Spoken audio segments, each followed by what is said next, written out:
the journalists from Radio Azadi. There's of course been a lot of concern about, first of all, their estimates, and the number is issue of their estimates about how many are there. There's estimates of hundreds. Do you believe the United States has done everything that it can to help these people get out if they choose to? And what's the game plan now for helping journalists from Radio Azadi to leave if they so choose? We will continue to do everything we can. We're not talking about this in the past tense because our efforts have not ended. Our efforts will endure.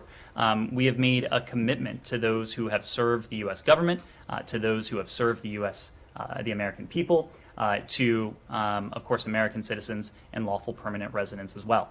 So you heard from Undersecretary Nuland that we are considering all possible options to facilitate the departure of individuals in these categories from Afghanistan. As a predicate for that, we have worked with the international community, more than half the world's countries, all of the most important stakeholders have signed on to the idea that the Taliban must uphold their commitments of safe passage.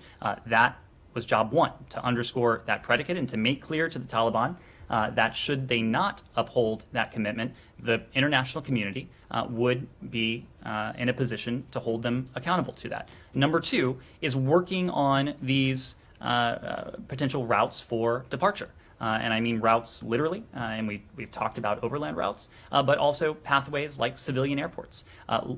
Well before the last military plane left, we had engaged in diplomacy with countries in the region, to include Qatar, to include Turkey, brought in the private sector as well to do an assessment of the airport, and our goal is to support a safe reopening of this airport just as soon as we can, for two reasons. Number one, to allow the provision of humanitarian supplies to the Afghan people. You need a functioning civilian airport to do that. But number two, of course, is to provide a means by which those to whom we have a special commitment to depart the country. That's what we're working on as quickly as we can. We're working to support the efforts of our partners on the ground, and this is a priority for all of us.